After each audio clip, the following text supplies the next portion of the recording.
Hello, friends. Chris here, your friendly neighborhood dungeon master. Welcome to this episode of the Heroes of Hovel's Way. If you would like more of this content, or a larger chunk, you can get that. All of Part 2 is now available on our Patreon. You can pick those up by going to patreon.com/Thakawa. That's THAC0WA. Thank you for listening, and now let's get on with the show. In the Barony of Kastakin, evil is rising. Creatures born of mud, stone, and bone have appeared. Politics keep the powers that be from taking action against this threat. The barony needs heroes. In the far-off hamlet of Hovel's Way, two childhood friends, bound by dreaming stars, may be the heroes that the barony needs. This is their story. The story of the Heroes of Hovel's Way. Odine Dahlia Celestine is played by Angela Murray. She knows that there is something amiss here, but she is not socially adept to have any clue of how to help.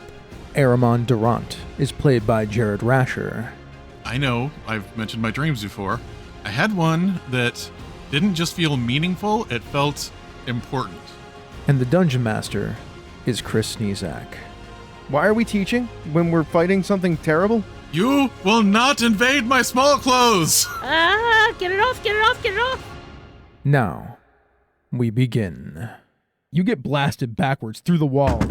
Odie, you see Eremon go flying by you. There's splintered wood that flies everywhere as the slurg explodes out the window, across the street, hits a building from what you can see. But Eremon is in a table that's broken and you are dazed on the ground, wood around you. Your back hurts, your head hurts, there's blood coming off of your scalp where you've bashed your head. Safari is standing there, looking at the hole that you just went through. Monty looks at you, Odie. What the hell was that? I have no idea. Odie, what do you do? Odie stands there a moment torn, looking out the hole out of the building to where the slurg went, and then back into the other room where Eremon is, and she tells Sofaria, see if you can see where the slurg went, and then she goes to tend to Eremon. Safaria nods and goes to the window where the slurg went flying out. It's a bit broken on the edges, too. She pokes her head out, looks around. You see her climb out the window. We'll get to that in a second. You go check on Eremon. Eremon, when your blade, with the radiant energy that you have coursing through you from the Dreamer, hit the slurg, there was some sort of reaction that you have not seen from a slurg yet. There was like a dark aura around the slurg, and when I say dark, I don't mean evil, like the power of shadow and darkness. You've seen power like that before. It came off of Oliver, the Shadow Man that you fought. It feels like forever ago, but it really wasn't all that long ago. It's like 3 days ago. Something like that, yeah. What are you feeling? What are you thinking right now as everything is kind of watery and wavy around your eyes? So, for a minute, he starts to kind of drift off, almost like, I could just go to sleep here. I am not comfortable, but I can't feel much, so it's the same as being comfortable. And then I kind of start to like come out of it and think about, seeing like this like absolute black against the neon purple and blue that flared out of there, and that contrast between the two, and trying to figure out like what that even means. And I am still very disoriented, but I am going to try and stand up and probably slump against the wall as soon as I do, because Eremon definitely stands up too fast. Oh, stop, sit, don't get up, don't get up. Oh my goodness, you got blood don't in your face. And stop, sit. It's just like that time I fell out of the loft in the barn. No, it is not. So sit, hold on a minute. And Odie is completely out of magic at this point.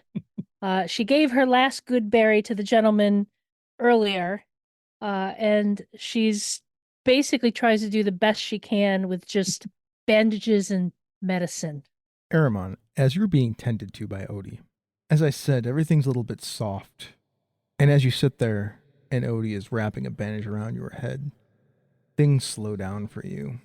This waving pastel colors float all about you.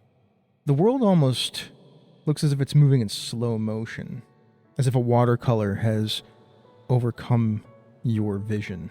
Very much the same way that your better dreams function.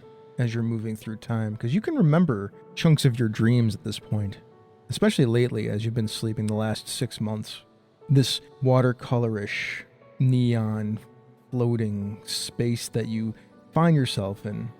In the corner of your eye, there is some figure, a humanoid figure. It's there, but it's indistinguishable.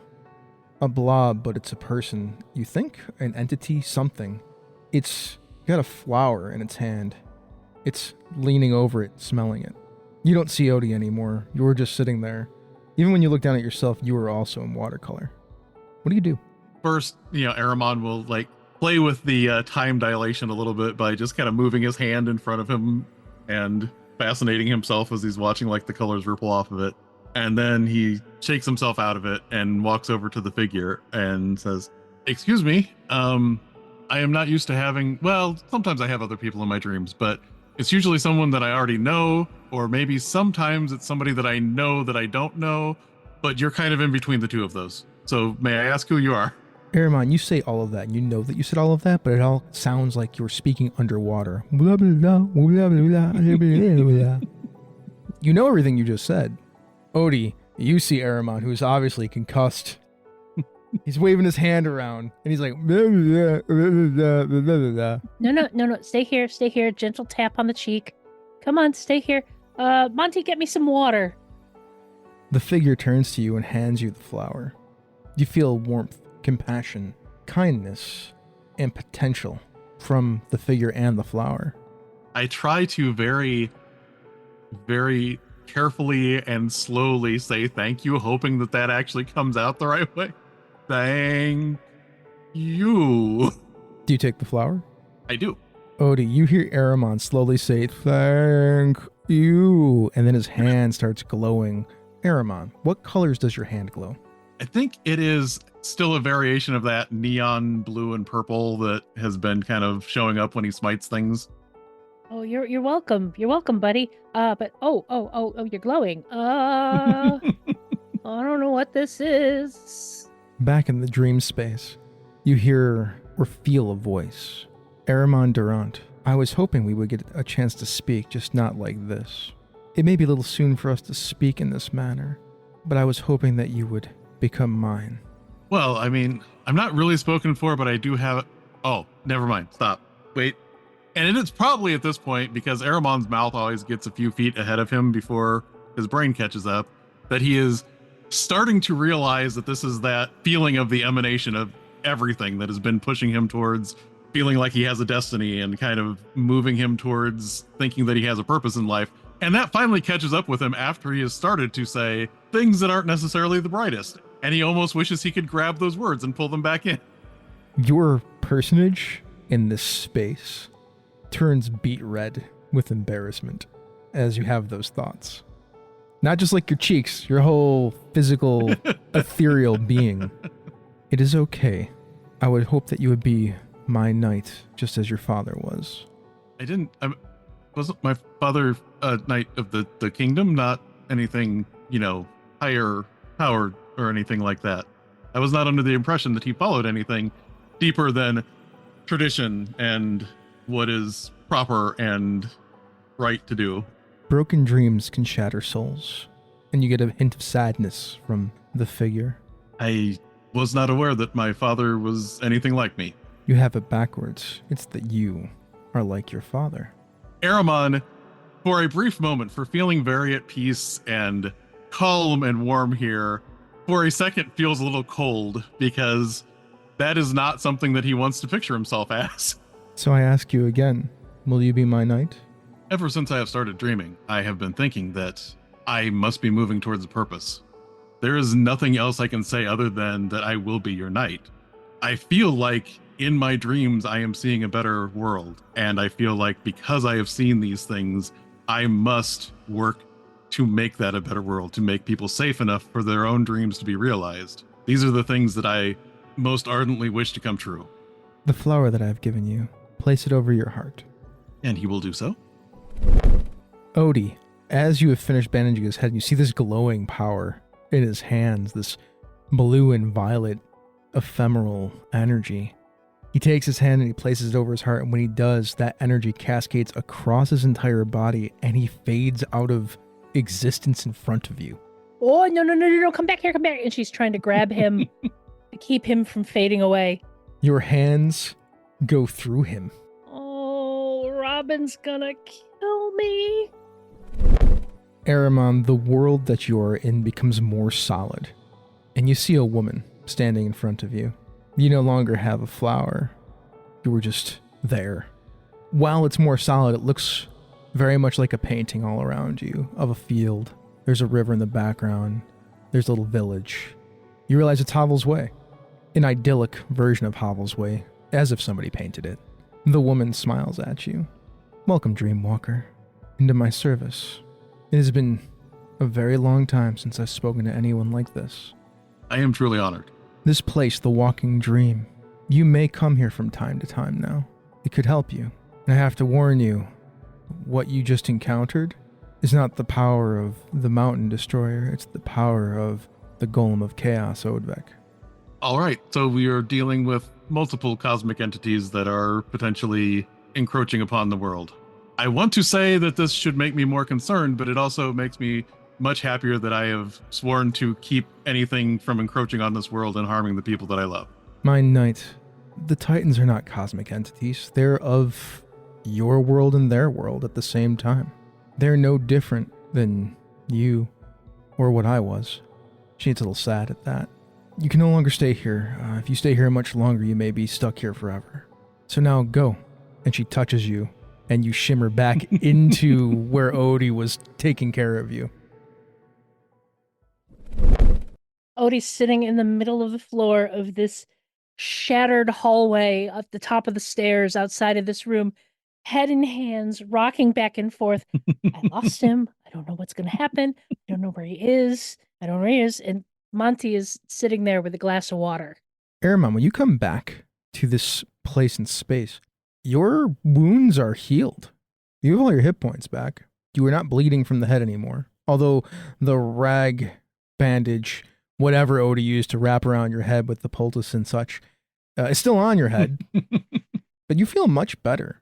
So I will kind of like unwrap that and kind of like, run his fingers through his hair and shake my hair, and it kind of flows out again. He'll stop for a minute and goes, "Thank you. I don't think I need this anymore." And like Odie just like springs up and like hands around his torso to hug him.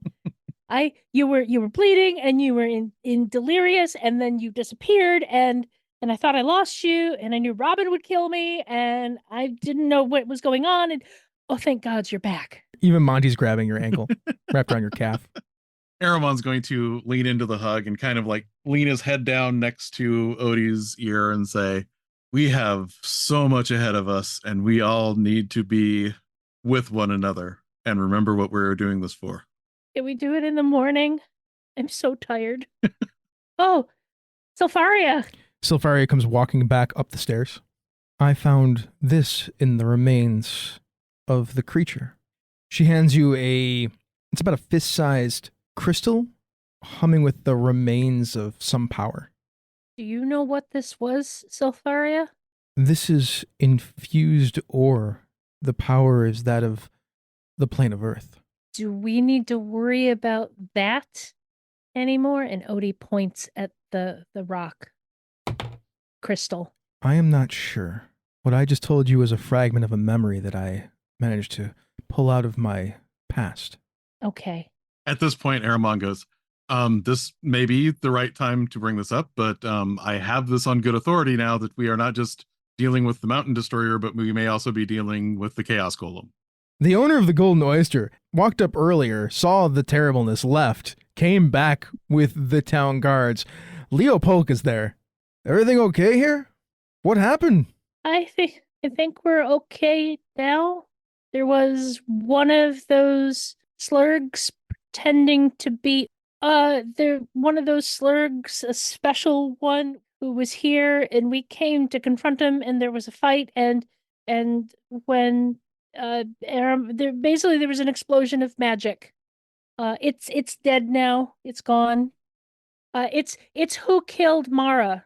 Oh boy. That seems bad. And then one of the other guards says, this guy doesn't look so good either. Because Tazbar Meladin is still turned to stone in there. Yeah. Eremon, do you have any more of... Do you have any more? And she waves her hands.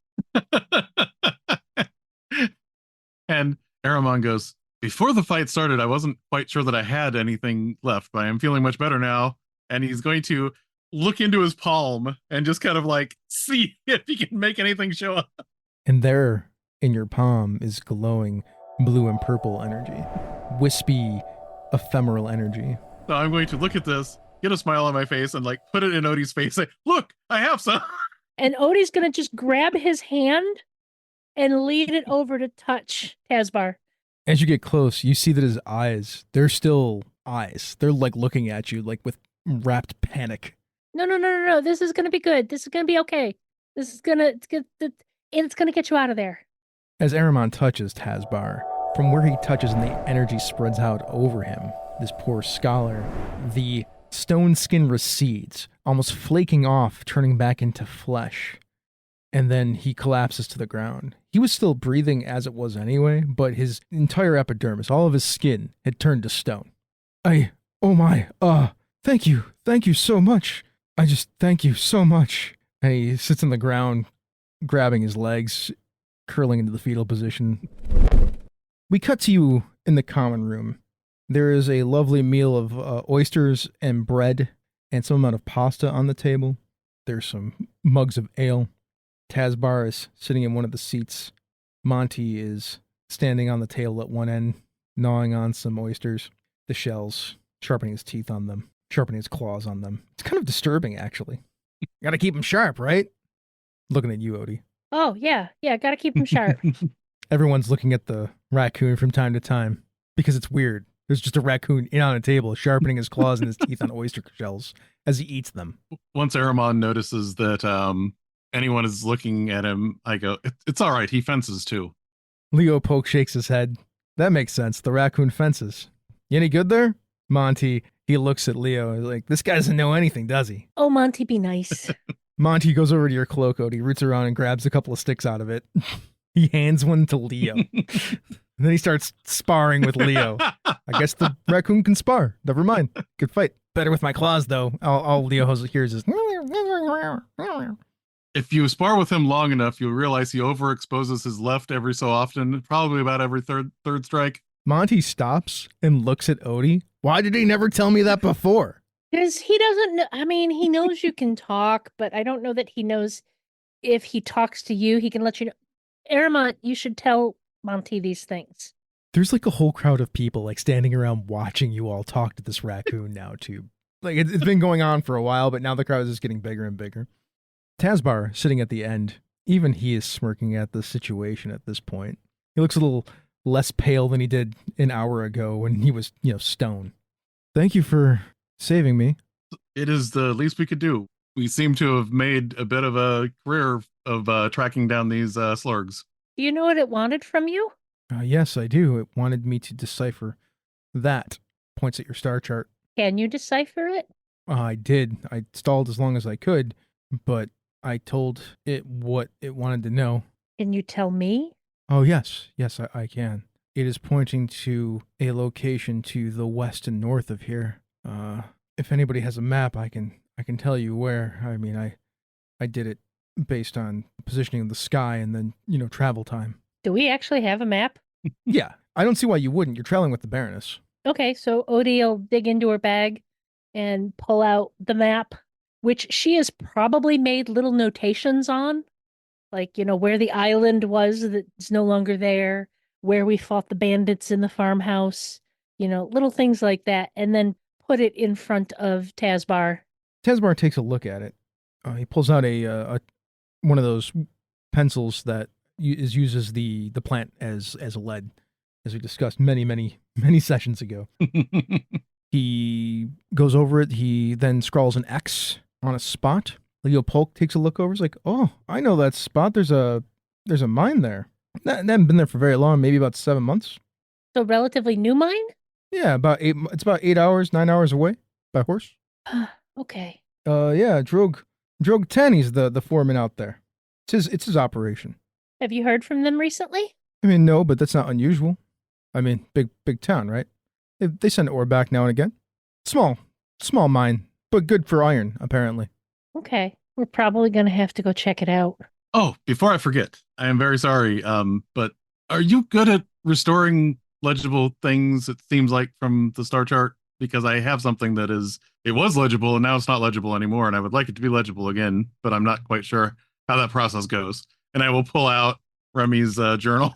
This guy, he looks pretty bedraggled, right? Like he's got white hair that's kind of a mess. His eyes are purple, and they're looking up at you finally. He's been looking away from everybody this entire time, like he's thinking about everything that's happened to him.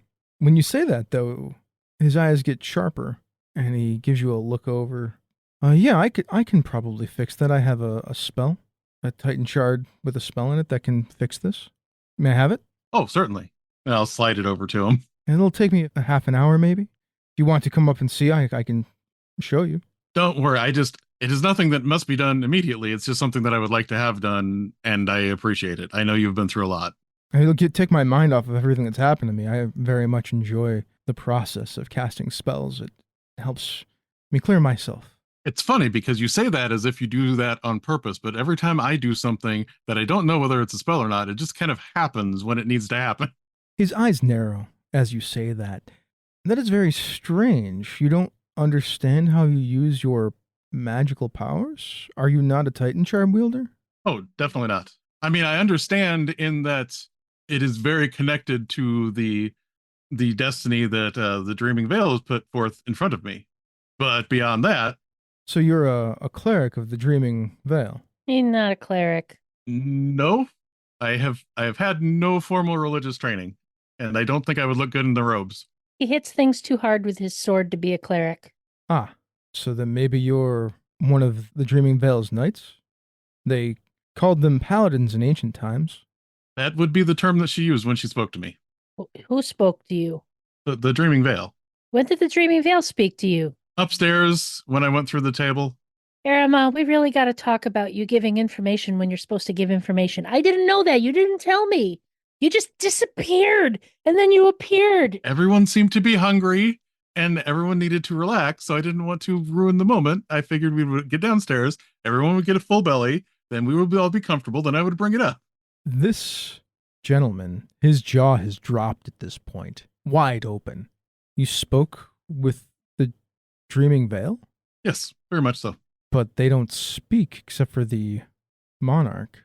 They're just powerful concepts and ideas that grant power to people who worship them.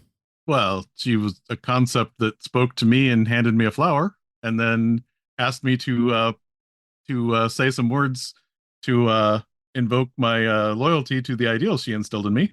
The group of people, which is now fairly substantial, are standing around this table watching because Monty was first, being Monty, and now they're listening to this conversation about goddesses appearing to people and talking. They all start whispering to each other. In front of all of these people, because these people are standing around the table, Odie is sitting there rolling her eyes.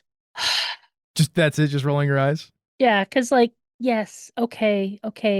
Why didn't you tell me this? To be fair, I was not thinking that succinctly because the last thing that had gone through my mind was the table. Yeah, I was pulling splinters out of your forehead. Can you tell me everything that happened? Asks Tazbar. I can tell you the impression of it. It is like many times when you dream about things, I know the gist of what happened, but the details start getting a little fuzzy the further out it gets. Please come up to my room while I fix your book here, and please tell me everything, if you would be so kind. I'm gonna go to bed. Odie, before you go to bed, can I ask you one thing? Uh-huh. Would you be able to send one of those messengers out just to check on Robin and everyone else? In the morning. All right. And Odie looks as bedraggled as she looks as exhausted as she sounds. Odie is utterly tapped out. She has half her hit points. She has no first or second level spells left.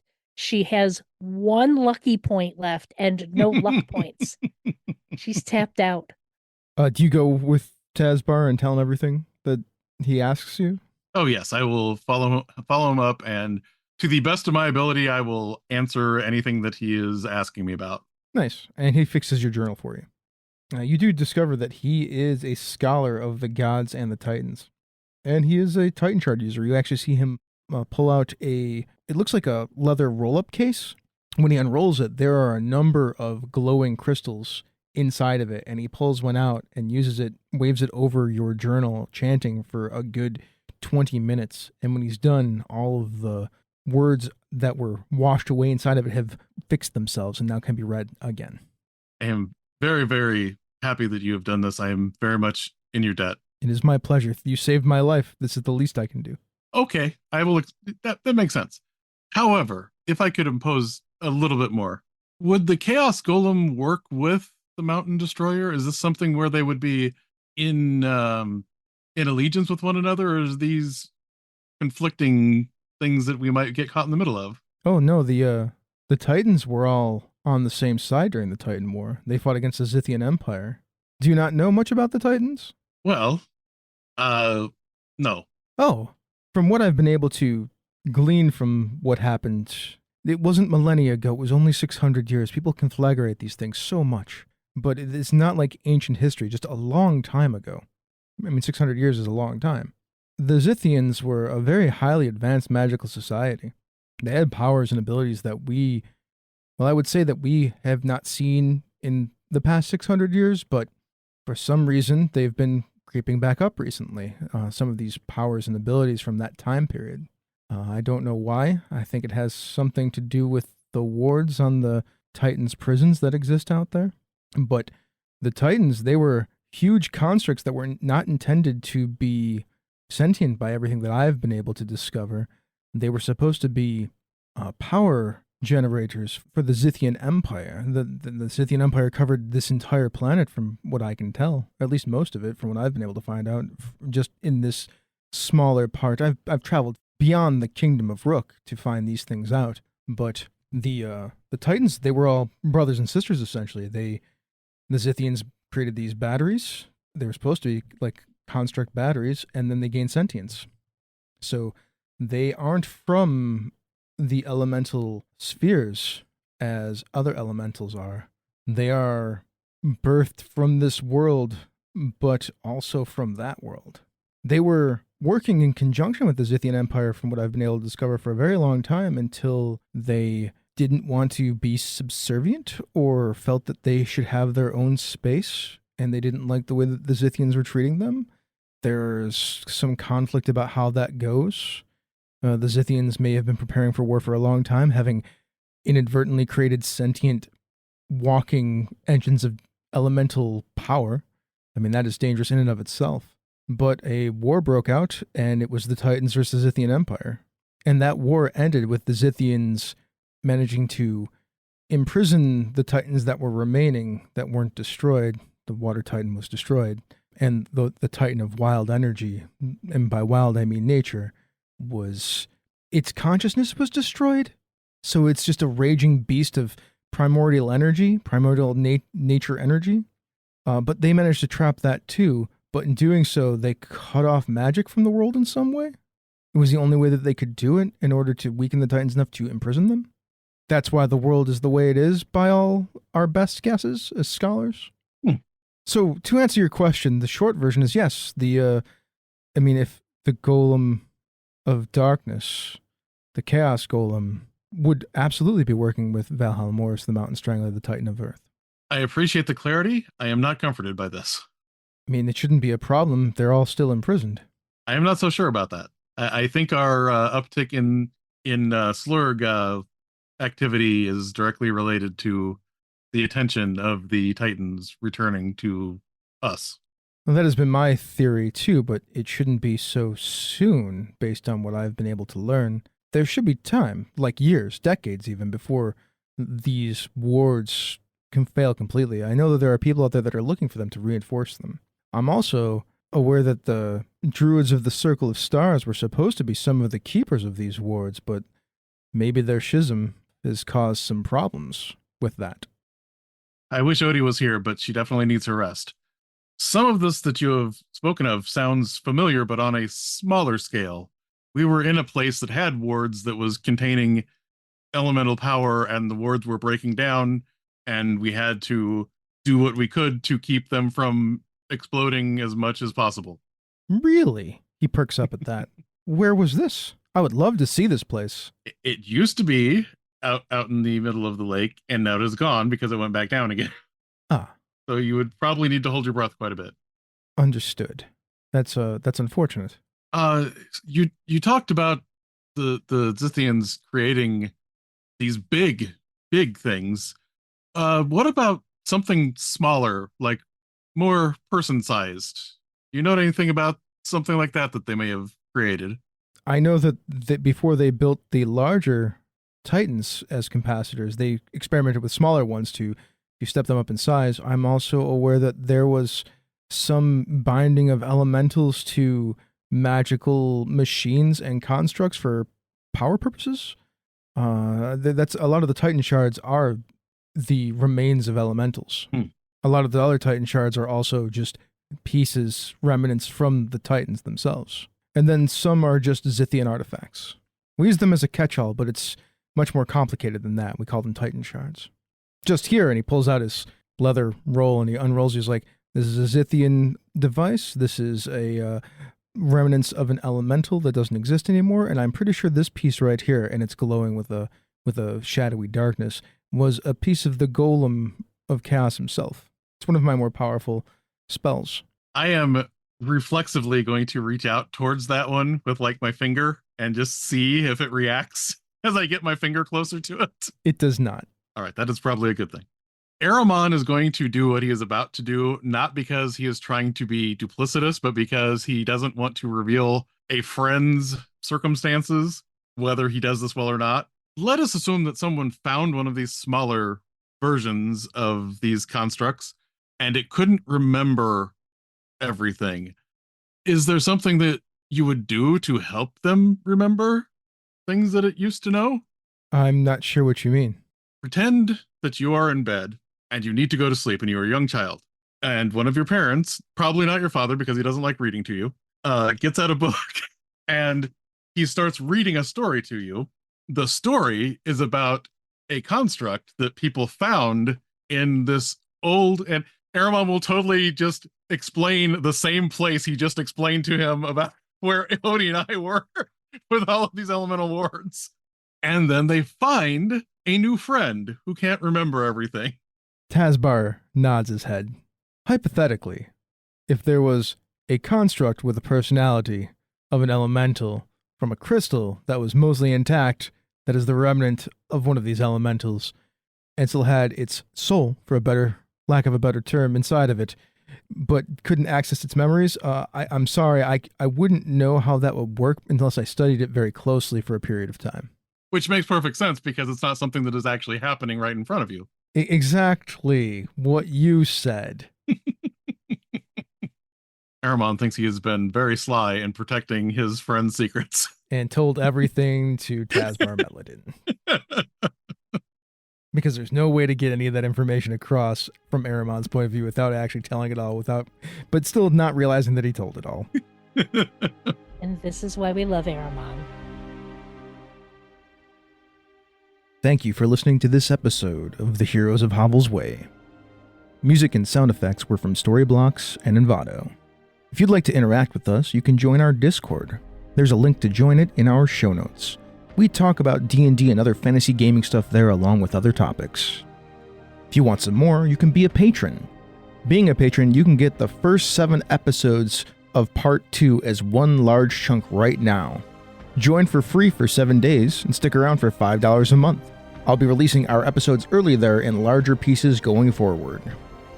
We also have PDF content of GM tools like Jared's layer action piece and things you can use in your games like stat blocks for the Slurg and magic swords from Jared.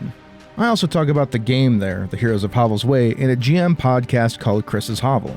Check it out at patreon.com/Thakawa. That's patreon.com/THAC0WA. The Patreon helps us make this show and Thaka with advantage.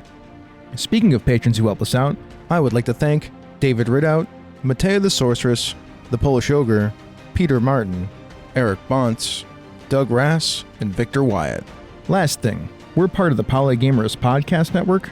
Great show on there is called Pandas Talking Games. It's where Phil and Sunda take questions from the listeners and answer them, like Card Talk, but for your game. Thank you once again for listening, and beware Valhalmorris and his slurg. They just love getting in your small clothes.